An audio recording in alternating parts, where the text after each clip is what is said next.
Mobile hunters, if you're interested in upping your mobile game, then head to tetherednation.com and check out their saddle gear. There are a few things that you can buy that will actually help you become a better deer hunter or give you the freedom to hunt any tree or any situation. This reason is why I started saddle hunting in the first place and why I use Tethered's gear. I can honestly say that Tethered's saddle gear has changed how I hunt for the better. Big tree, little tree, from the ground, it doesn't matter. I'm untethered by my gear to hunt the best setup for the situation instead of hunting for a tree that my gear can use. My current core setup consists of the Phantom saddle, tethered one sticks, and the Predator platform, and along with an assortment of their accessories. So if you want to up your mobile game, head over to tetherednation.com. If you're like me, you spend a lot of time poring over maps, looking at weather data, all in an effort to help predict when and where my best times are to hunt. It'd be nice if there was a reliable source with all this information in one place. Enter the Spartan Forge app. Unlike some other predictive apps on the market, Spartan Forge was created from military combat intelligence experience tailored for hunters and stands at the nexus of machine learning and whitetail deer hunting. No more man-made algorithms. This is a predictive model based on real GPS collared deer data, historical and predictive weather, and the next level of mapping imagery, all at my fingertips. I've had an opportunity to use the desktop version last year and have been using the iOS app this season, and it has replaced all my other mapping tools. Visit SpartanForge.ai and sign up today, or head to your iOS or Android app store and download it today. This podcast is brought to you by Skull Brew Coffee Company. Skull Brew Coffee roasts premium single origin coffee, guaranteeing to deliver the freshest coffee directly to your doorstep. The kicker? They're 2% for conservation certified and donate 10% of their proceeds back to organizations who support the interests of our hunting community. So go to skullbrewcoffee.com and pick up one of their 3-killer roasts and fuel your hunt and fill more tags with Skull Brew Coffee.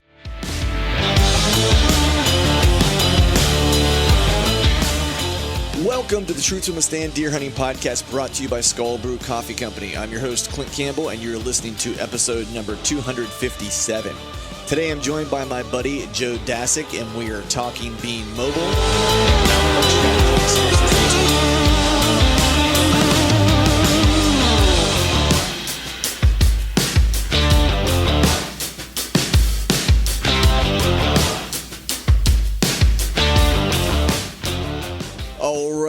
All right. What is up, everyone? Happy Wednesday to you. Hope you're doing well. Hope you are feeling fine. I am finally back from Kansas. Long drive, about 24 hours in the saddle, if you will. Not the tethered saddle, but the Ram 1500 saddle with the Mauve Bomber trailer strapped to the back of me. Man, I tell you what, the drive home is always a lot harder than the drive to hunt. It feels like the drive home will never end and that you'll never actually get to where you're going. But alas, I made it home. Spent I guess all day Saturday kind of cleaning things up because the trailer was pretty disgusting. There was so much dust and filth and film and all over the inside of it. The truck is a complete disaster. That has to get cleaned. That has to get cleaned next. So that's really what's been on my agenda. You know, I do have one more week of bow hunting here in the special regulations unit.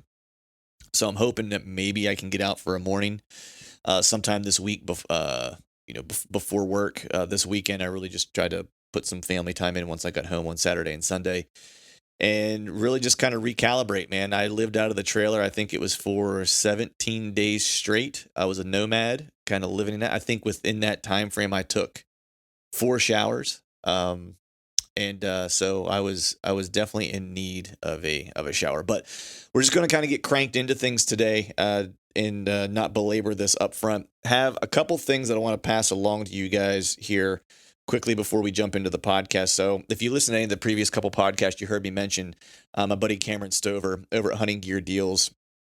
You want to make sure you're checking that out, especially as we get up on the holiday season, whether you're looking for deals for yourself or looking to buy some stuff for family members and so forth. And really what Hunting Gear Deals is, .com is essentially a website that Cameron has that he and his team scour the internet looking for deals across the outdoor landscape, agnostic of brands. So it doesn't matter what brand that you might be into. He's likely got something there for you. So it's not like he caters to one brand or another necessarily. He and his team scour the internet looking for deals, coupons, codes, promo codes, etc. And they basically put that on the site and then pass it along to you guys so you guys can save some money and stretch your hunting budgets just a little bit further. The best way to stay in the know for gear deals that are coming up, because essentially every single day there are new deals that are popping up that is being populated on the website. Just to go over to huntinggeardeals.com and sign up for the newsletter. He'll send out an email every day essentially telling you what new deals have kind of popped up on the website. That way you can kind of get to them. A lot of times that inventory is limited and you need to kind of jump on it as soon as possible. So head over to huntinggeardeals.com and check that out. Also, look at their, I think it's the holiday specials tab on the global nav. There's something in there for Cyber Monday and Black Friday, so you won't want to miss those deals. So make sure you're checking the website, hitting that tab, and getting to those deals specifically.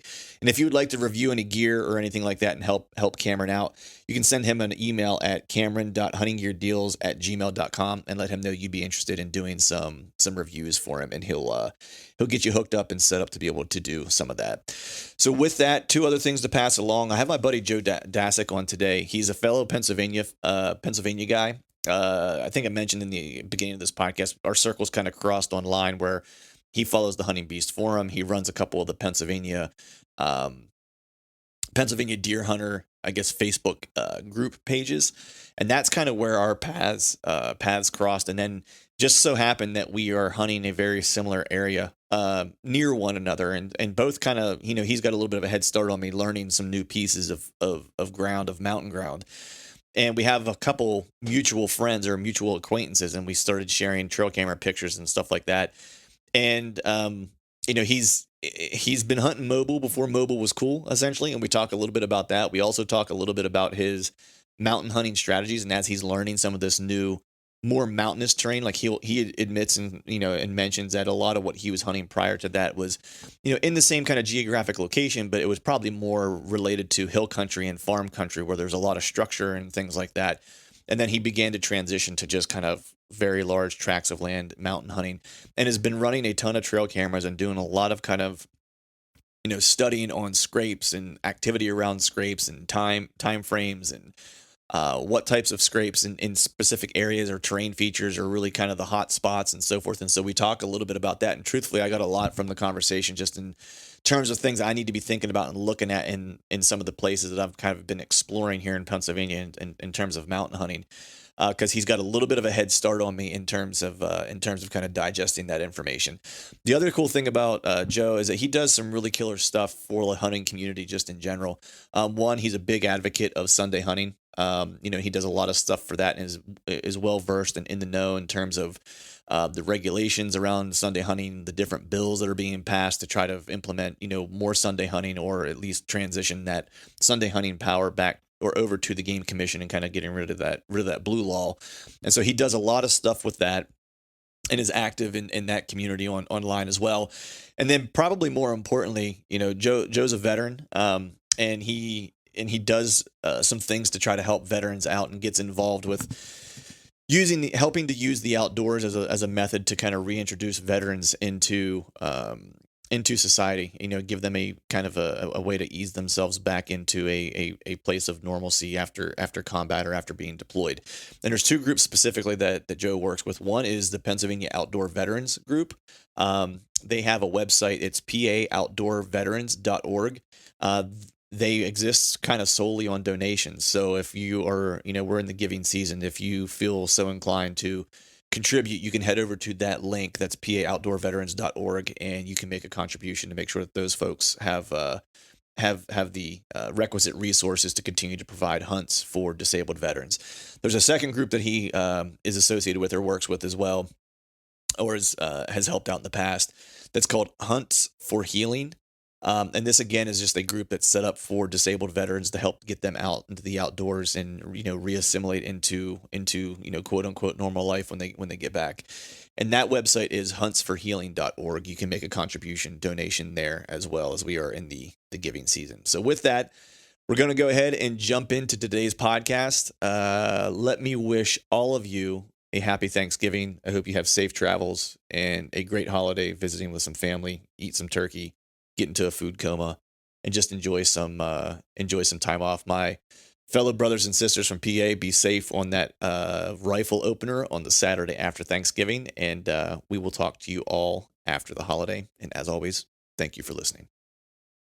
All right, folks, welcome back to another episode of the Truth from the Stand Deer Hunting Podcast. And today I have on a fellow Keystoner, A keystoner. That sounds weird. It's almost like a stoner, but different, but not real, not really.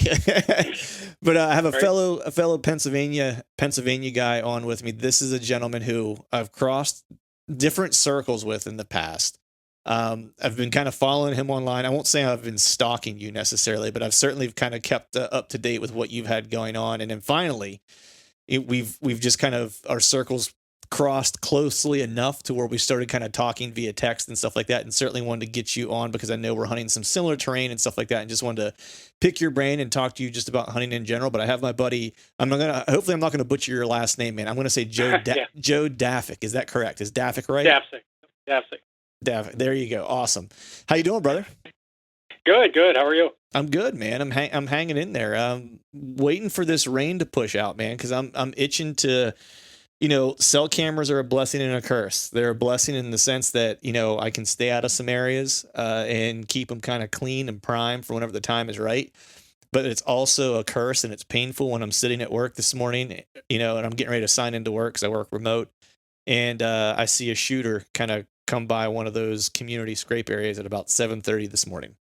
That hurts. Yeah. I know I kind of spent some time with my kids today because I've got the next couple of days off, so it was really raining pretty hard here. We kind of got washed out. So I took them for a ride, and there were deer all over the place today. Yeah. There was pouring rain, and I'm watching them in the field. So exactly. Yeah. Well, I got up, so I knew that it was going to be kind of a gnarly day today. And when I was looking at the forecast, because I was trying to pick my days, because I do have a little bit of flexibility where I can kind of sign into work late and stuff like that if I need to, if I want to catch like a morning hunt for a couple hours or whatever. And so I was planning on doing that this week, and for those that are listening, Joe and I are recording this the very last week of October. And so I was trying to pick the day that I'm going to kind of go out. Like what day don't I have a lot of meetings in the morning that I can kind of squeeze out an extra couple hours in the morning to get out. And Wednesday seemed like the day, and I was like, all right, cool. Like rain's coming through Tuesday, should be kind of crappy. Wednesday, things clear out. Deer should move, like feels like a good day. And of course, I get up this morning. It wasn't raining nearly as hard as I thought it was going to be, like, around 6 o'clock, which I could have got out. It was just like a nice light drizzle, just perfect kind of bow hunting day. A little bit of precip, nothing crazy. And you're right, man. Like all the cell cameras I had started blowing up this morning, and I got all kinds of buck activity, and I'm sitting staring at a computer screen. So yeah, no, I kind of had the same thing going on. I have today off normally, and I took Wednesday and Thursday, so I kind of wanted to. I had planned. I told the wife, I'm like, it's gonna rain, so I'm gonna take the kids for a ride and get them out of her hair for a while, so I could have the next couple of days. And so it hurt driving around seeing that. yeah, for sure. It's and it was a buck that I hadn't seen before. Like one of them at least was a brand new guy, and it was actually an area that I hunted. Okay. I hunted it on the 18th, and I talked about this in the past, and we'll get into some of this, but I've kind of followed this one particular area and have some annual data on it that kind of seems to hold really, really true around this particular scrape. And so I played that to a T this year and actually had an encounter with a great shooter buck. And I think I even texted to you or whatever, but I had him at 18 yards. I just couldn't get a shot off. You were telling me about that. Yeah. And so, that was one of the two that I knew of in there that were, that I was willing to kill, that were both, mature deer. And then this other joker shows up today, and I'm like, wow, okay, cool. I was like, I've never seen him before, nice. So it's like, absolutely, it's always good. That's a horrible thing when another one shows up, Right, yeah, exactly. It's I'm happy to shoot any of the three. So that's the spot I'm planning to try to slip into tomorrow. Nice. And see if I can't stick an arrow in one of them. I'm hoping, my fingers are crossed, that I have to text into work and say, hey, I'm gonna have to take a personal day today because I'm dragging something out. That's the hope anyway. Yeah. But we shall see. But before we get too far gone on this, man, I always like to kind of just kick things off so people out there listening know a little bit about you. If you wouldn't mind, let the folks listening know, where you're from and what you do for a living. Yeah, sure. So I live in northeastern PA, grew up here. We moved in from Jersey when I was probably 7, if I remember correctly. And I've been here my whole life, spent some time in the military, but grew up basically from the time I can remember, just like kind of watching my dad, get his hunting stuff ready on Friday night and, being all pumped up about it. And I just really want to go with him, and of course, here in PA, you're talking, 12 years old, you're not going, back when you and I were younger, and I know you're a PA guy, it's you couldn't get out till you were 12. So that's my earliest memory. And then, finally getting out when I was 12 and just spending that time with him and his friends. He had his friends had a little hunting cabin up on his land. So I used to go up there and hang out with them, and I kind of felt like I was one of the guys, Yeah. For sure. So basically, a long time just watching my dad and really, really getting into it with him, Right. Yeah. I mean, I can kind of, it's funny, as long as I've been doing this podcast, like you definitely pick up on like the cultural differences from area to area, between Pennsylvania and Michigan. And, one of those things, and being from PA, of course, I lived it and I'm aware of it, was the hunting camp kind of tradition, where the guy, and you're exactly right. It was, you don't have a lot of exposure to things when you're a kid. And so your uncles and your grandfathers and your dad are really kind of like those, men's men, and it's like, they're like Superman and 80 feet tall. And like, all you want to do is, be like them essentially. Right. And so, right. Absolutely. Yeah. Yeah. When they finally invite you into the circle, and you're able to play some cards with them or whatever, it's like, man, you might only be 12, but you feel like you're 35. You know what I mean? Yeah, exactly. Yeah, absolutely. So, whenever you started kind of hunting, was it, did you get into, deer hunting at first, bow hunting, and did you kind of start with small game, or what did that kind of, I guess, your introduction look like? Yeah, sure. So I've always been like real passionate about deer. I love to hunt them, but I love to learn about them too. So that was the big thing. And we were, opening day for rifle season was kind of like Christmas at my household. So it was, right. It was like Christmas Eve. We were, we'd get all ready to go, and we'd go out to eat with my dad's friends. And but for me, I mean, I really got into archery hunting, and at the time we had fixed stands. I kind of grew up in rolling kind of farmland, a lot of broken up like fields and just broken up woodlots and stuff like that. So the property my dad has, we had a lot of fixed stands. We would go and sit in them, and I could just remember like wanting to get down and move. Like, I got to find out what's over there, or I got to find out what's in that valley down there, or what's up on top, and I could just never sit in one spot, even 13, 14 years old. I wanted to move around and really find the deer, right. And just learn as much as I can. So like, that's interesting, man. Like, it's funny because there's a handful of dudes, that I've talked to in the past that mobile hunting was just something that they gravitated toward early, before it was even called mobile hunting, right? Like that. Oh yeah, that's a common term now that folks use, and it's somewhat I won't say a newer term. It's been around for a little while, but like, there are guys like, Dan is the perfect example, right? Dan was hunting mobile, he's told this story on my show. He's told it to other people on other people's shows, where he was carrying around a lock-on with a logging chain, was how he would have fixed it. A big metal stand with a logging chain, just because he knew he needed to move to find where the deer were. So, so you started getting mobile because you wanted to just explore, and that totally makes sense. Yeah. Where was it, or when was it where like the whole idea of mobile and you started kind of refining it to where it was like, okay, it wasn't just like a curiosity anymore. It was now a strategy to put you in the chips. When did that happen? So I could think of, it's funny you asked that, because I could think of the exact time. I would get so frustrated because at the time, like, I didn't have a portable stand or anything like that. So I would be sitting on the ground, and obviously that's a lot harder than being a tree stand. So I can remember turning 16 and getting my driver's license, and like, I had a job, just a little job on the side, and I saved everything I could, and I drove to Dick's Sporting Goods, and I bought a climbing stand, and I'm like, now the thought of just going anywhere and getting in a tree was just like, blew me away, So that weekend, I got out in this apple orchard that was on the offside of my dad's property. It was a place that we had permission to hunt.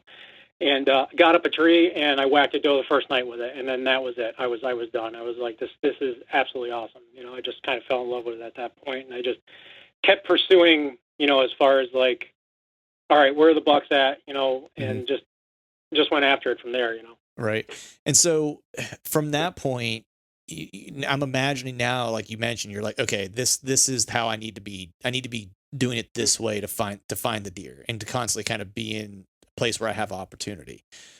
Right. Where did you, or maybe you did, maybe you were just learning it on your own. I don't want to put words in your mouth, but was there a place in particular, was a mentor or someone who you knew was kind of like, who was mobile hunting, or where did you turn to for kind of information, about that style, about, the things that we all as mobile hunters kind of go through that learning curve of, okay, you get mobile, Sure. but then it's like, all right, well, now I really need to think about access because I'm just I can't be meandering about. Now I need to think about wind. I need to think about my thermals. Like where and how did you start to kind of pick those things up to, I guess, sharpen the sword, so to speak? Yeah. So, I mean, like I said, my dad those guys would just sit in stands and, that's just where they would go. For me, I used to read a lot of magazines at the time. It was, in the 90s, and, we had hunting shows and all this stuff. So I kind of tried to learn from them, but it wasn't exactly the best source to kind of learn from. Mm-hmm. So, because I would do some of the things that they're saying you need to do, and I just wouldn't see anything because we're in a really, I don't know if I mentioned, but we're in like a real high pressured area. Like they do a lot of deer drives and that type of thing. So, I mean, I would just walk through the woods. I would take Sundays because you couldn't hunt on Sundays here in Pennsylvania, and just try to find, okay, where's the deer sign at? What am I looking for? I'm looking for scrapes, rubs. Just kind of starting off, just like real basic stuff, and move into those areas. Think about, okay, which way is the wind coming from? How do I have to get in here? When are they going to be here was the biggest thing. What part of the season, what time of year are they going to be here?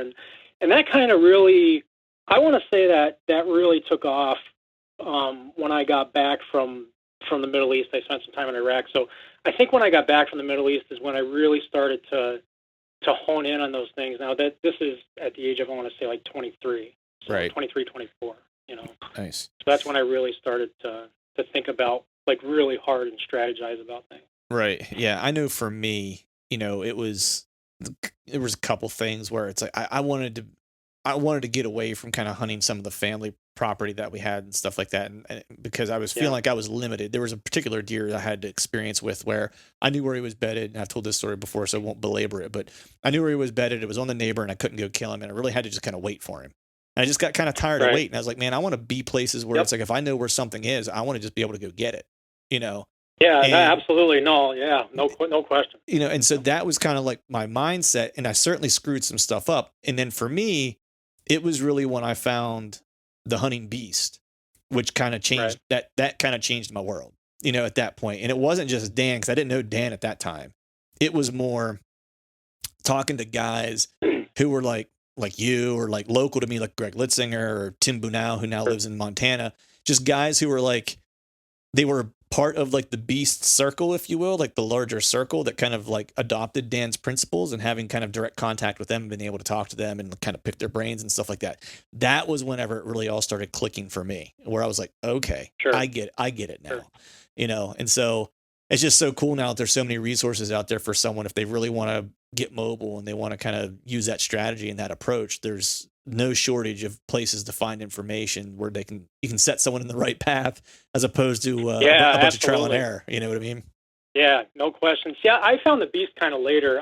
What really got me going was when I came back. I really, really kind of got, like I said, more into it then. But I actually started reading John Eberhardt's books, and that, he was from an area that was real similar to mine, like Michigan, real heavily, pressured, and a lot of his stuff made sense to me. And so I started with that, and I just started killing really decent bucks for my area. Like it was, now they're like 90 inches, 100 inches, and but it was kind of the best that the area had to provide at the time, and I remember just getting like a few years of that went by, and I'm just like, you know what? Like, I want something bigger. I want to be able to go chase it. I want to be able to hunt it down.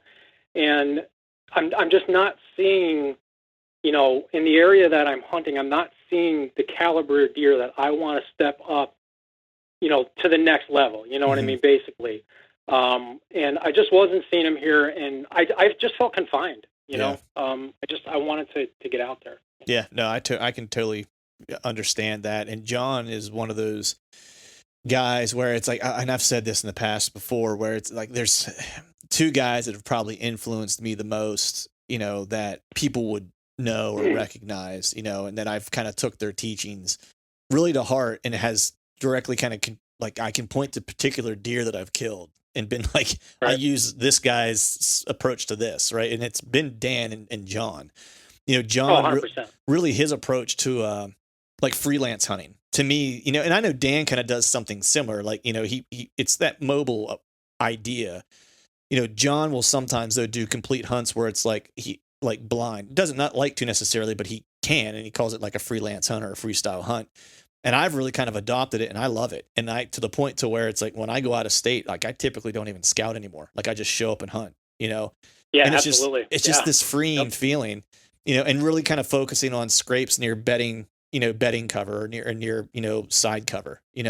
That's a big John Eberhart thing, right? And that's something I picked up, and I've killed bucks doing that. And then with Dan, it's like the classic top third bedding type of situation where it's like I've had success doing that. And so it's a little bit of a blending of the two. And that's what I always try to tell people is that take the best stuff from each person that works for you, because there's certain things that John does that like that just doesn't work for me. There's certain things I agree on him. Dan does that just doesn't work for me. You know what I mean? And so after a while, you start figuring out like these bits and pieces from all these people that, actually works for you. And you create your own approach. You create your own style, if you will. Right. And that's absolutely. Yep. I always try to tell people like these guys can give you a base layer of what you need to know, basic deer behavior.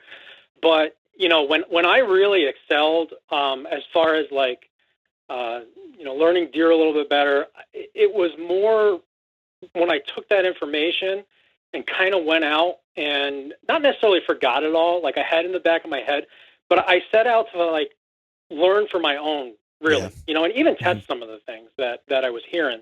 And that's when you really, I think grow as a hunter. And I think you grow because it's like you can sit and listen to podcasts and listen to stuff all day long. And what you're going to do is you're going to go out there and, okay, what should these deer be doing based on what I am hearing? As opposed to going out there and saying, okay, letting the deer tell you what they're doing, as opposed to looking for something they should be doing.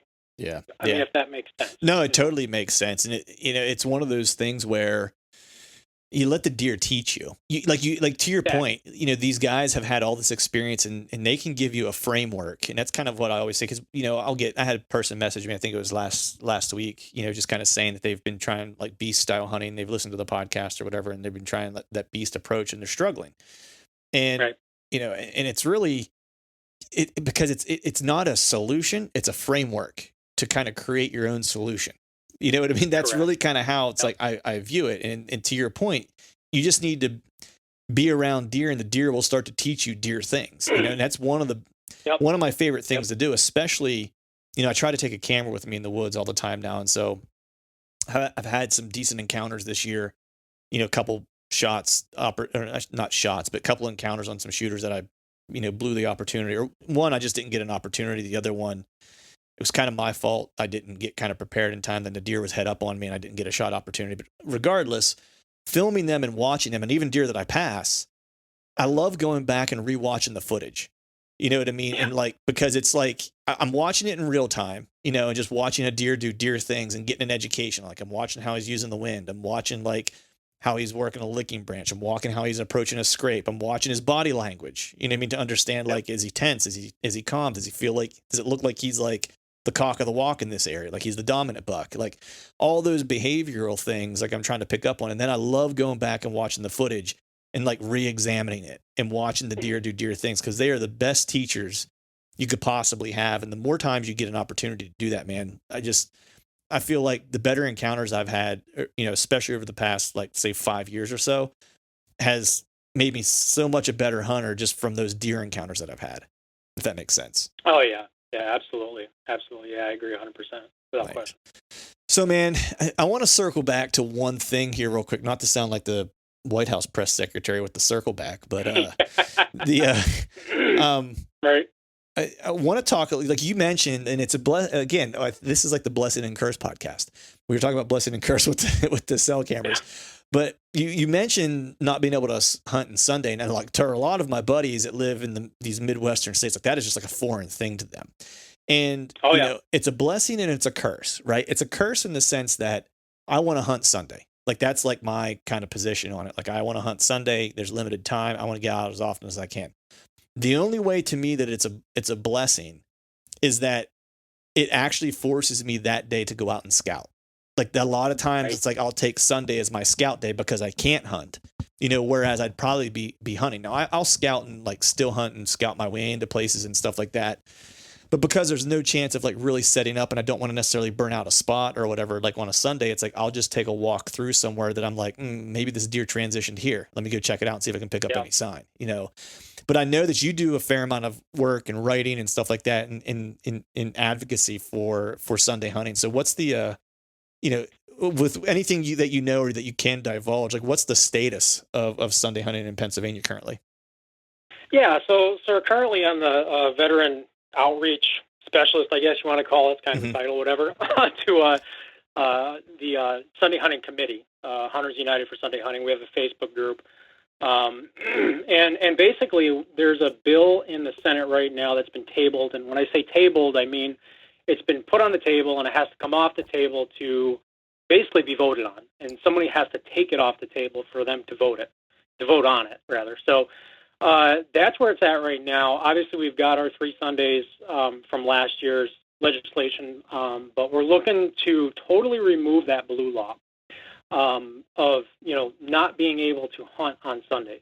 And once we do that, we basically put everything in the hands of the Pennsylvania Game Commission. And the big misconception, which I really wanted to clear up, a lot of people I talk to think that the Game Commission has some kind of control over this, or they can, and they can't. This is an old blue law from years ago. It stems from the same laws that were way back when you could not play sports on Sunday, when you couldn't attend a movie on Sunday, when you couldn't buy gas, you couldn't shop, you couldn't fish on Sunday. So that's all of these blue laws were in place, and they were all removed. And in some places, even deemed unconstitutional, really. Right. Yeah. Yeah. So that was the one main thing, and basically what we need people to do at this point is to contact your representatives, the senators from your area, and you got to tell them, like, you want this bill to move forward. You know, we really, you know, and you can do that in the form of emails or phone calls, and if you you know, you can always contact me, which we'll get into later, but we have the, you know, Hunters United for Sunday Hunting Facebook group. You can jump on there, and we always have lists of senators from your area that you can contact to try to get these things, you know, get this bill moving. You know? Yeah. It's interesting because I've heard the same thing, you know, and I actually met with some of the fellows earlier, it was sometime this summer, with some of the folks from the Game Commission. And sure. And I think if I'm remembering correctly, we talked a little bit about Sunday hunting during that session as well, and they said the same thing, you know, which is interesting that a lot of people think it's their doing, but it's not. Right. And in my opinion, not to get all, you know, political or whatever, but it's a little bit of a position of government overreach. You know, you have bodies, you have bodies in place, and maybe at the time it made sense for the political side of, I guess you would say, of government to kind of manage that, if you will, because, you know, at that time, you know, there likely wasn't a game commission, you know what I mean? So the state had to kind of figure out how do we manage these things. Right. And they managed it under a broad kind of, you know, a broad scope of how they're just going to manage things in general. But once there was, a game commission, it kind of makes sense. The game commission is controlling, you know, all facets of the game in Pennsylvania. I'm obviously an advocate for Sunday hunting. You know, I don't understand why folks wouldn't be. I get that there's like some people who are holding steadfast to the idea of not having it from a tradition perspective or whatever the case is. But, pretty much every other state, with the exception of a few northern states who, not surprisingly, I think are also under like the blue law kind of issue. Some of the other northeastern states that, Correct. That had blue laws as well. So hopefully we'll get that thing flipped, man, because I certainly enjoyed some of those Sundays last year. There was had a really good encounter with a really good buck last year on one of those Sundays that I was able to get out and hunt, and it'd just be great to have an opportunity to get out into the timber a few more times. I don't think it's bad for anybody, especially veterans, man. It's like, it's one of those things where it just gives, they give a lot, and it'd be nice when they come back, that if they so choose to spend that time in the timber to decompress or whatever, that it's available to them any day of the week, not just Monday through Saturday. You know what I mean?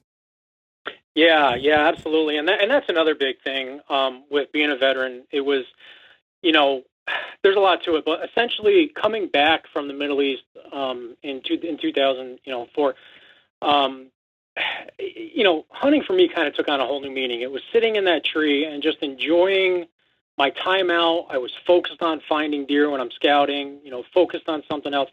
And it's just a piece that it's almost therapeutic. Mm-hmm. And, I actually wrote an article for the VFW quarterly paper about that. And there's some couple of organizations that I mentioned in that article that actually do free hunts for veterans, for disabled veterans. And, they found like the therapy that comes from those is just invaluable. And in many cases that with this stuff, it's literally saved their lives, and it's kind of one of those things that it's extremely important. In both of these organizations, the one mainly, it kind of, without having the Sundays, it kind of limits them, because now they're spending, obviously they want that day, to get out. So they're spending time in other states with these veterans that, they could be spending here in Pennsylvania, so when you travel when you have a Pennsylvania-based organization that's traveling to,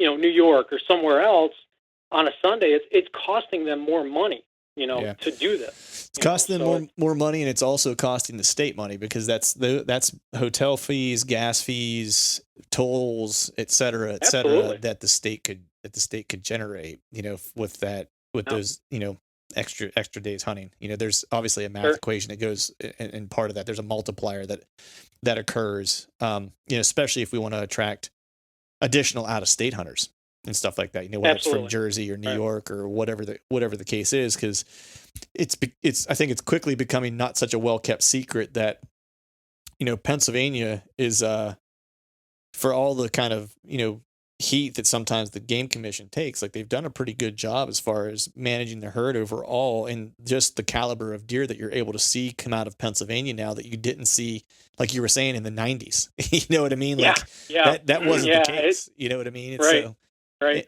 I mean, each year that goes by, like, the deer on my trail cameras just get bigger and bigger. It's like, it's crazy. Oh, I know. It's, the one spot you and I spoke about, that we kind of are in the same general area. I mean, I walked through this particular area that I just basically picked off a map, and I set up probably 6-7 cameras, and I checked those in August, and I'm just like, dear Lord. Yeah, I mean, you've got something going on. You and I've shared some trail camera pictures and stuff like that, and videos and stuff, and some of those I sent to a buddy of mine. I'll mention his name. I'm not sure if he listens to the podcast, but his name's Corey. He's in Iowa. Sure. I met him just like random chance at we both were hunting the same piece of public in Iowa. He's a local, and we met our trucks were parked next to each other at the parking lot, and we both came out about the same time. We just got to know each other, and that was a couple years ago, and we've just stayed in touch since. And so, we don't talk a lot, but usually around hunting season, we'll start texting. I sent him a couple pictures and some videos from some of the deer that, you and I have kind of talked about. And his response back to me was, holy shit. And that's like whenever when a guy from Iowa, when that's his response to you, you know what I mean, for the deer that you're finding. And look, I know that there's bigger deer in Iowa, but a couple of those deer that we've been able to kind of find, there wouldn't be a lot of people that would pass those in those Midwestern states, put it that way. You know what I mean? I agree. So I absolutely.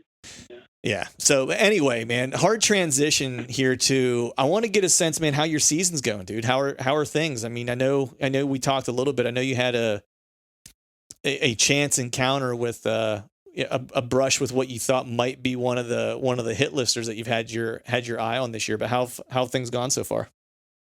Yeah, I mean, I'm close to no cigar, you know what I mean? It's kind of one of those things.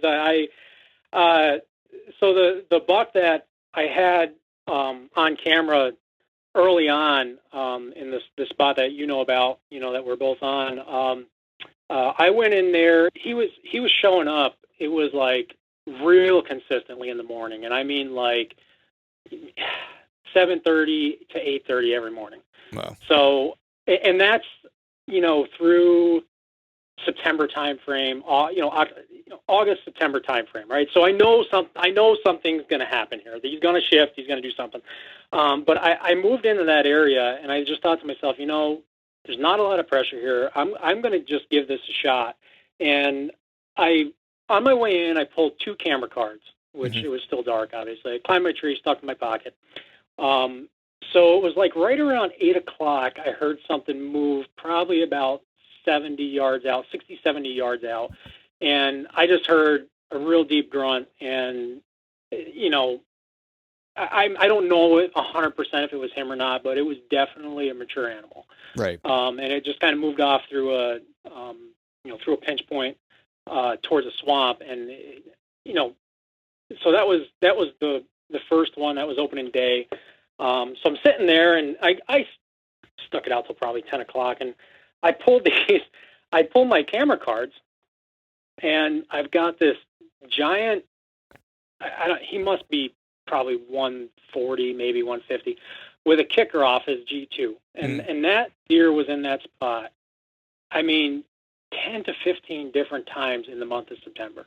Wow. So, yeah, he was, but, you know, being in there, I didn't see him that morning. I kind of went back about a week later, and the cameras just went totally cold. So I don't know if he came back through and kind of smelled I was there. And, you know, a lot of times early season, you get that one shot, and, you know, if he doesn't show, you know, if he's there consistently, he's going to know you're there. You know, I mean, they're keyed up. They know. You know? Yeah, exactly. Yeah, I'm interested. I kind of had the same. I mean, I only got a chance to hunt it once. There was a good deer that I was trying to figure out. I thought I found one of his beds. That's the hard part in the big woods like that. It's like they bed almost anywhere. You know, it's like they're almost like nomadic to a degree. It's, you know, somewhat frustrating. But I had a good beat on like this one bed, and I thought, again, it was earlier in the season, so I was like, yeah, okay, he's been in here in daylight. Like I've had him a couple times daylight. Like if there's a chance, it's probably going to be here. You know, this is really the only bit of intel I had. Never saw him, never saw anything. And similar to what you said, I had a couple cameras that really kind of lit up. But man, I mean, right at the beginning, I had a little bit of play, like right at the beginning of October, and then they just died. And then I just did like another pool recently, and it was right around like the 13th and 15th, like they flipped back on for like a couple days, and that was it. And then I haven't really had anything since. You know, so I mean, they're somewhere. I just haven't quite figured out that place yet as far as where they want to spend time. The food up there shifts. Like there's not a lot of oaks necessarily, you know, they're in pockets, you know, but I just haven't quite figured out like the food situation there. And it seems like does kind of congregate in kind of specific areas, and they're not, you know, it's the craziest thing because most of the cameras that I had hung, I mean, I rarely got any does on camera. It was all bucks, you know, which, you know, woe is me. But when you start getting into mid to later October, it's like, I want to see some does.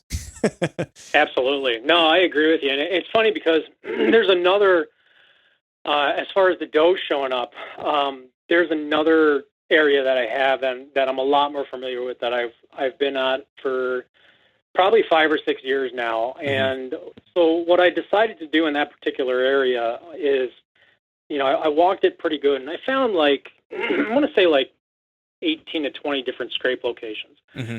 So I just went out and got a bunch of cameras, those cheap cameras from Walmart. And starting in April, I decided that, you know what, I'm going to hang a camera on every single one of these scrapes, and I'm just going to figure out when these deer are showing up and, you know, how often and what time during the day and all that. So I did that, and then I had probably 10 different bedding exit trails that I basically hung these cameras on these trails further away from the bedding. Now, I know where the bedding is on this particular area, so it was easy to know, like, okay,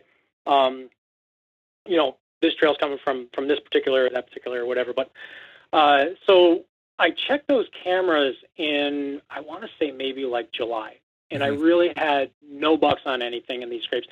But I had 2 high elevation scrapes that these does, I mean, they were on every single day. And it was like probably 4 or 5 different family groups. So 2, you got to figure, like 2 of these 18 scrapes are getting just killed with does. And it wasn't the scrapes, it was the licking branches. Yeah. And it kind of occurred to me, I'm sitting here thinking to myself, like, you know what? Every deer in this area, every doe rather in this area is basically hitting this licking branch. These have got to be the 2 best spots during the rut. Like, they have to be. You know, like when a buck can cruise by that spot and know basically the status of every doe in that area. Yeah, and those doe families aren't going anywhere. Yeah, I mean, they found a home, and they're gonna. I mean, especially if they're hitting it often in daylight, like they're probably not bedded far from it, and they're probably not going to change their bedding for anything really until they kick their fawns out and they start getting pushed around by bucks. Exactly. And this was a higher elevation area, with lots of cover. So it was definitely a doe bedding area. So that was kind of my strategy, which we haven't really. We're kind of there. I immediately put 2 cell cameras there. So, I'm this next week when I have off, I'm gonna move into that particular spot, depending on when I see them starting to show up. But early on, I moved away I moved into this area, away from the area that you and I were discussing earlier. And so I decided that, my early season strategy, I'm just going to go from camera to camera on my low spots on these exit trails and just check and see, being real mobile, what do I have coming in? Where do I think they're coming from? And that resulted in 2 encounters, really in drains, where I was finding a lot of these deer coming. They're just using drains to funnel down.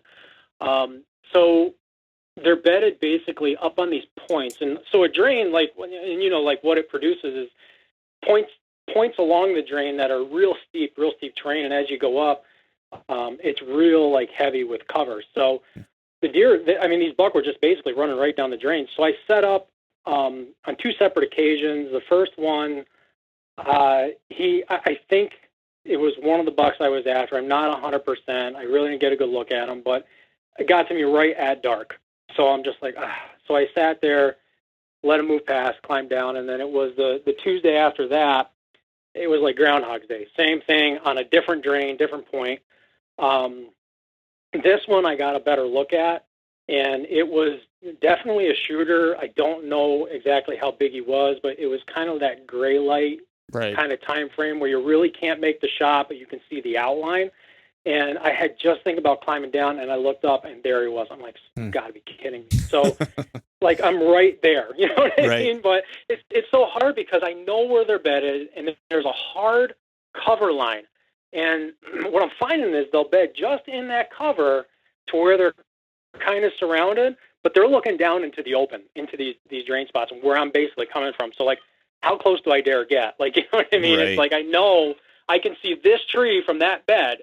You know what I mean? But I'm still 150 yards down in the woods. You know what I mean? So when you talk about these drains, man, like how deep are these? How deep are these cuts? Like, are you talking like almost like mountain runoff in between like 2 mountains or 2 ridges? Or are you talking about like a very subtle kind of depression in the topography that is just low enough that deer are kind of using it to get up and down, ridges or mountains?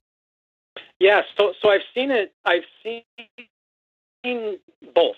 Okay. I've seen deer using both. So it's the one is a real steep, real deep drain. It's big, it's broad, and then the other one is a little more subtle. But the 2 things that these drains have in common: once you get towards the top, extremely steep terrain, and I mean like can't walk on some of it. Loaded with cover, real heavy mountain laurel. So and sitting in these drains, it's funny because you can walk, you can you can use the drain to access, and the bigger drain, all I need to do is get on the edge, and it sucks my wind, my thermals, like right down into the drain and down. So it's a really good setup. It's kind of one of those bulletproof deals that like a Troy Pottinger talks about, where you're getting up in these things, and they're not smelling you. You can hunt it a few different times. So I've seen them use both. Okay. Yeah, that's interesting, because there's a couple setups I'm thinking of, and I just I've been having a hard time trying to figure out where the best kind of opportunity to kind of intercept these deer are, because there are some of those terrain features around. In fact, yesterday I just started looking at them on the map, going like, all right, because I knew you and I had kind of talked prior to doing the podcast, and you mentioned drainages. And so I went back to the map and started looking. Like, I was like, all right, where I've seen these deer and I've had them on camera, where are the closest drainages to this? You know what I mean? And like, where might they, what might they be using? That's interesting, man. Like, so as far as like exits, because I know you said you're putting cameras on exits or bedding exits. Like, how are you finding? Are you talking about doe bedding, or are you just talking about like real thick areas that kind of seems like it would be adequate bedding for, whether it's, bucks or does? Yeah. So that's basically it. It's, I'm looking at these bedding areas and I'm like, okay, this really looks like a buck bedding area. But there could be does there too. So I just, the general areas is where I'm putting, and I put the cameras there to really see what's coming out and kind of find that information out. And, right. And what I'm finding is they're more nomadic than what, I was kind of led to believe. I'll get one on camera, and, he may be there 1 or 2 days, and then he's moving on, and so that kind of struck me as like, okay, if I get a buck on camera, like I need to get on that right away. And getting back to, even sign, like, like, okay, it's getting on that freshest sign that we always hear guys talking about. It just reiterates, like, when you get that fresh sign, you got to get on that right away, especially in places like that, because they could be 2 freaking ridges over within like the next half a day and never see them for another 3 weeks. Absolutely. Yeah, absolutely. It's, so, I mean, you mentioned, cause I'm thinking now about my scouting in some of these general areas, and I'm wondering, because I'll tell you what I've seen in some of this. You tell me if you can corroborate it, or if you're feeling like you're seeing something different in different elevations. Because what I kind of noticed when I was scouting, and whenever I was pulling cameras and stuff like that, is that I've actually seen a lot of kind of activity, not so much in flat areas, almost on side hills, and not the top third, like you would hear like the classic kind of beast style, like get to the top third, like that's where the thermal tunnel is, and that's where deer are going to want to spend time. I have actually kind of found the opposite, where it's like I've actually found more action in like the middle third than I have the top third, because I feel like the top third in this area, you start to get to a point to where like the habitat isn't so great for deer necessarily. You know what I mean? Where there's not like, there's a lot of like mountain laurel or laurel and stuff like that. So there's plenty of cover, but there's like nothing for food. There's no white oaks. There's no acorns. There's really not any ferns. It's just kind of laurel and just like tall open timber otherwise. Right.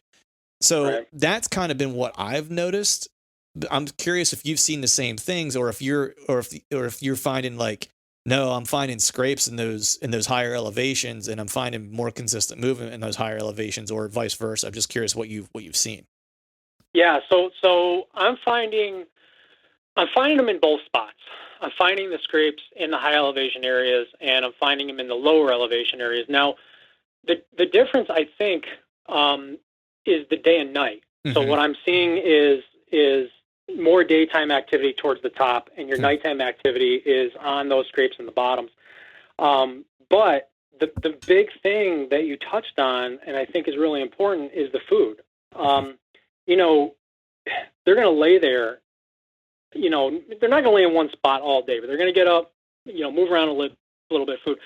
Feed. There's a lot of acorns in this particular spot, and especially these ditches, which circling around back to that, what I'm seeing in the ditches is like little runoffs that may come down into the main ditch. And when you get that and you have some break in the canopy over top, it creates almost like little food plots along these ditches. And you throw in some like real heavy bedding cover with that, and I mean that's like gold. I mean that's Right. so I think what you're seeing, you know, versus what I'm seeing, I think it's just a matter of where's the food. You know, Right. where's the food, where's the cover. I mean, Yeah. that's just my opinion anyway. I mean, Yeah, that's the hardest part that I'm having up there, you know, or that particular area at the moment is just, you know, locating where the food is at, you know, right. and trying to understand like how it shifts, you know, and like I'm having to kind of get an education on like what they're eating aside from like greenbrier and acorns, you know what I mean? Because it's tough, man. Yeah, because there's not a ton of that necessarily of either, to be honest. And when you find like Right. pockets of it, like great, but those pockets are few and far between. And what I've noticed too is like where some of those are located. You know, I found an area that's just like littered with acorns, but it's also an area that's just it's going to be the most pressured area in the whole like tens of thousands of acres. There will be more people in that particular area than any other spot. It just based on the access. You know what I mean? Yep. And so that's the other thing that I've kind of been battling is just, you know, trying to find the food, and I've not done a great job of it, admittedly, to this point. The other part I've struggled with too is just finding like scrapes. I mean, like it sounds like you found like a handful. Is there any consistency to where you're finding like community scrapes and stuff like that? Is there like an elevation that where they seem to kind of pop up more often than not, or is there a certain species of tree that you're kind of going back to Troy Pottinger? Is there a certain species of tree that you're noticing that they're liking to lay scrapes down with? Yeah. So I can't, the other particular area that you and I are on, that's what's tough. Yeah. That's a tough area. Now, I'm just not seeing the same sign. And I haven't really scouted it a lot either. I mean, the first time I really walked this particular spot was kind of, early spring this year. But in the other spot, there's an elevation that they run. There's no question about it. And the two spots that I'm talking about, these higher elevation scrapes, they're getting all daytime activity. And I mean, there's almost no nighttime activity in these spots. So I really do think it varies on the terrain and the particular area, because those two areas are night and day. I mean, Right. it's crazy the difference.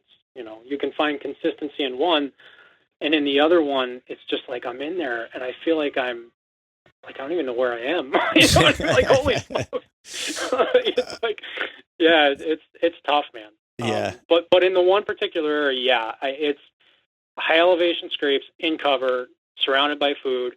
And another thing that I kind of want to mention is you have to look at where, and I know this has been said before, but you have to look at where is all the pressure coming from. Yeah. You know what I mean? In certain spots, and if it's coming from low, you know, they're going to be up there. You know? Yeah.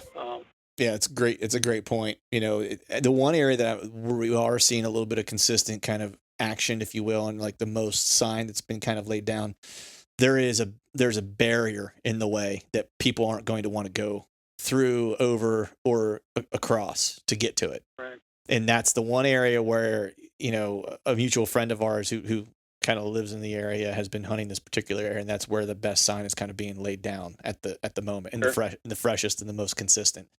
And there's a big deer. There's two big deer that we know of that we've had on camera that are consistently staying on camera from, like, you know, they actually summered not far away, and then we've seen them now also like mid-October hanging out. So don't know that they're calling that home, but their fall range is of course overlapping with that particular area that they spent some time in during the summer. You know, so that's probably the best place for an opportunity to get one on the ground at this point. It seems like. Absolutely. But man, I know you. We talked a little bit about cameras and how you're using them and stuff like that. But you're also doing like a pretty significant inventory, if I'm not mistaken, right? Over kind of like scrape activity and stuff like that. Can you talk about that a little bit? Yeah. So my goal with kind of running these cameras was, it was always like, I want to see where they're shifting to. You know, are they really shifting, or are they just kind of laying low come October? and what is the basically the quality of buck that I have, and when are they moving through. So as far as inventory goes, basically what I saw was in these two particular spots that I'm talking about was groups of bucks just come through they started showing up, I want to say like kind of mid to late August into September on these two particular scrapes. And it was almost kind of like they were doing a walkthrough, like kind of like checking them out, almost scoping out, like, like a couple, I don't know, a couple teenagers, scoping out nightclubs, you know what I mean? Like, what time frame was that? As far as the daytime during the day, or no, date. Oh, date. So yeah. So that I started seeing like mid-August. I think I started to see. You know what's interesting is, I'm sorry to interrupt, but that actually no, go ahead. That actually lines up with something that Chad from Exodus and I have both watched, and picked this up from, I think it was one of the Drury's actually mentioned it, where you'll have a period of time, and it's usually like in that, and I've actually seen it hold true on like two different properties, where you'll have kind of new bucks kind of show up between like that 18th and 20th time frame, roughly 18th to the 22nd of August, that are kind of making a pass through, kind of doing exactly what you said, which is like kind of checking stuff out, and then they ends up being part of their fall range. So it's almost like you're kind of doing a walk through the house before you buy it. You're like, yeah, I'm going to come here and hang out. I'm just going to check it out. See, okay, yep, these scrapes are still where they're supposed to be. The does are where they're supposed to be. All right, cool, I got it. I know what's happening. Right. That's interesting. Absolutely. Yeah, it's and that kind of occurred to me, and I'm like, well, geez, I really think they're going to produce this year. These two particular spots. I mean, they have all the right ingredients. So I'm just kind of waiting it out to make my move. Right. So what's your game plan, man? It's like, as we're recording this, as I mentioned, we're at the last week of October, and we're about ready to hit sweet November. So what's Joe's game plan for trying to put one of these mountain bucks on the ground? Yeah. So tomorrow, it's something I always wrestle with, and I don't have anything really super big on these scrapes yet. So it's the thought of, okay, we're coming off of a hard rain. Do I sit one of these things in the morning, and try to catch one coming through, or do I circle around and, try to backdoor a bedding spot and catch them coming up these drains where I've got them on camera real consistently this past week, and before that, obviously. But so I think tomorrow, I think I'm gonna access the drain that I'm seeing the most use in, and just kind of get to the top. And there's a big scrape at the top of this particular spot, this particular drain, and we have a perfect wind. So I think I'm gonna creep in there, and in the morning I'm gonna set up over that, and hopefully I can catch one coming up out of the bottom where the food mainly is. So that's right. That's kind of my game plan tomorrow. And then, again, I'm just going to do what I did early. I'm going to drop down, check a few of my cameras, see what I've got coming out, and just pick the best spot, creep into the best spot that I can, that I see based on cameras, based on sign, kind of go from there. And I think what I really want to see is in the next week, which I'm off beginning the first week of November. So what I really want to see is something bigger show up on my cell cameras that I have. Right. To kind of give me an indication, okay, they're there. But, there's always that thought too, well, you know what? Maybe he's just kind of walking by and skirting it and winding it. So the first week of November, like, I'm just going all in, man. If I don't see anything by then, I'm just gonna hunt those spots. I know they're there. They showed up there last year. I had an opportunity there last year, and I'm just going to wait them out. That's what I'm going to do. That week that I'm off, basically in November. Right. Now, whenever you get to, it sounds like you and I hunt very, very similarly as far as like pre-rut goes. A lot of focusing in and around primary scrape areas, and in next to bedding cover and stuff like that. Do you change up your strategies at all when you hit rut time frame? Because you'll have scrapes that kind of go cold, you know, and then come back on, you know, turn back on or whatever. How do you kind of approach that? Do you start to transition a little bit more to like, you know, terrain features and stuff like that? Or do you still try to find those scrapes that still seem to be kind of active?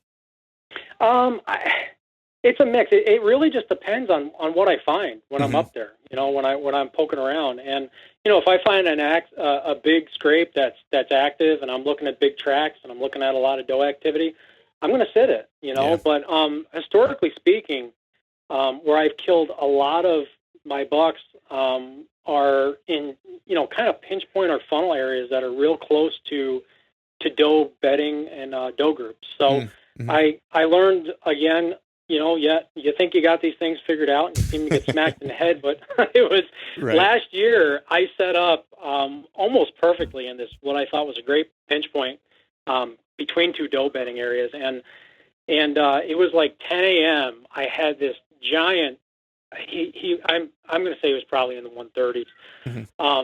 I watched him at about 110 yards away, just cruise downwind of the funnel that I was in. So I'm like, you've got to be kidding me. And it was terrain that, like, you're looking at this terrain and you're like, yeah, I'm not walking over that. And this buck chose to use that nasty terrain, probably because he hadn't smelled anybody or anything there.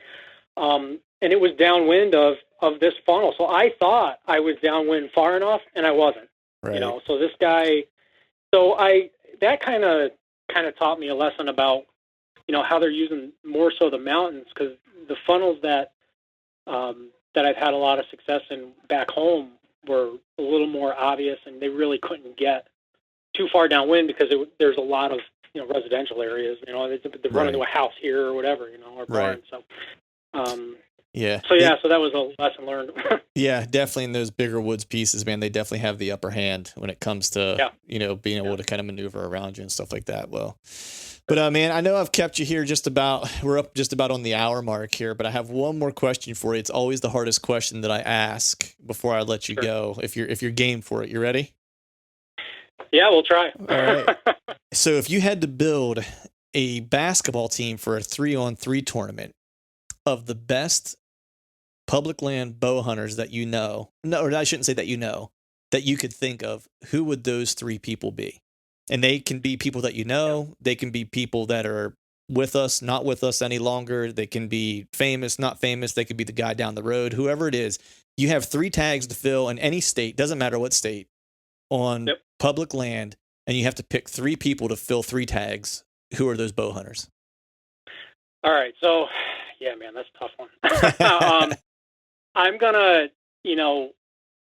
say my buddy Paul Patera, which you've probably heard. I don't know if you've heard of him or not. He's from New Jersey. Just a really good bow hunter. You know, does most of, you know, he did 2 deer he killed last year.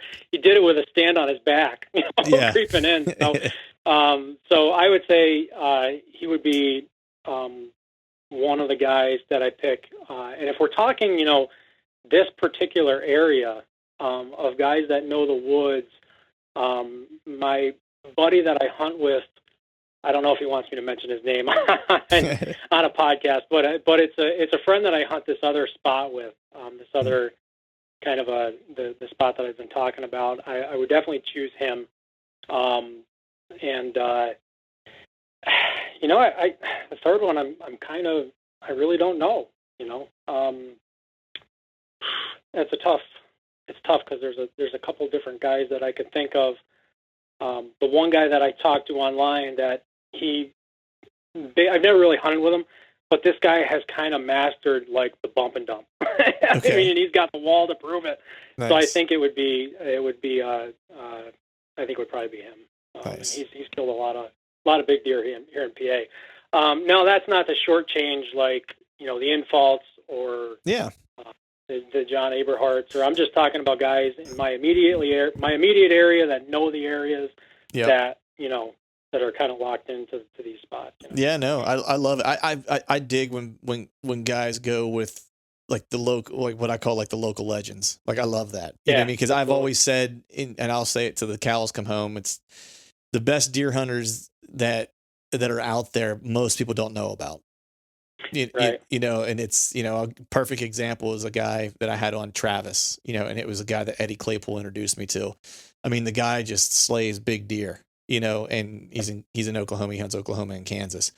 And he's one of the nicest guys you'll ever meet or ever have a chance to talk to. And so unassuming and humble, that you'd never know the guy's a killer. You know what I mean? But he just gets it done with regularity and just knows how to get it done, and I love it whenever guys, kind of give some props to their hometown legend, so to speak. But well, cool, man. We've been going at it for like an hour now, dude. I'll let you get back to the family and let you get a little bit of sleep so you can get up tomorrow morning for a hunt. I'm going to do the same. But before I let you go, if you wouldn't mind, let people know where they can follow you, learn more about you, and kind of follow along with your outdoor excursions this year and in the years to come.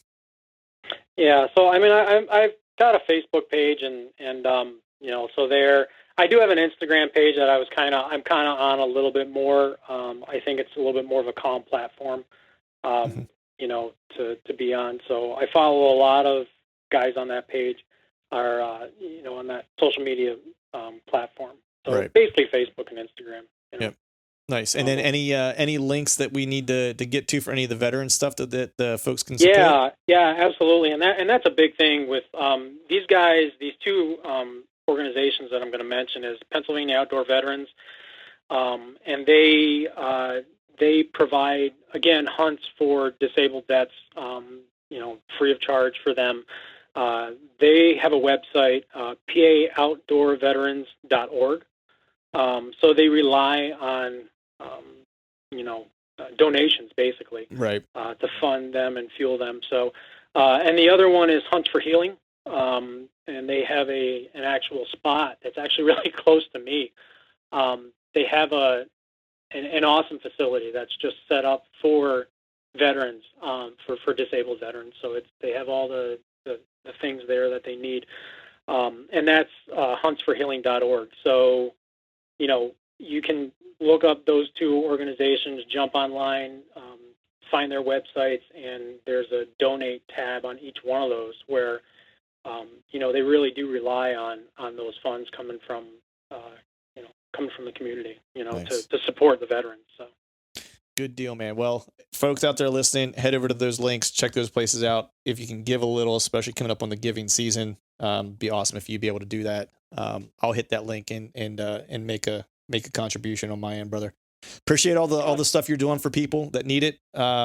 It's always good whenever folks are, doing good for other folks. And then happy to finally get a chance to talk to you, man. I appreciate you coming on. Yeah, absolutely. Good talking to you, Clint. All right, folks, that is a wrap for today's show. I'd like to thank all of you for listening. And if you haven't yet, please head over to iTunes and leave us a 5-star rating. And hell, while you're at it, head over to YouTube and give us a sub there too. I'd be super appreciative if you'd be able to do those two things for me. And before I shut this thing down, I need to give a big shout out to our partners who continue to help us make this podcast possible. Tethered, Exodus Outdoor Gear, Skull Brew Coffee Company, and Maven Optics. And until next time, we'll see y'all.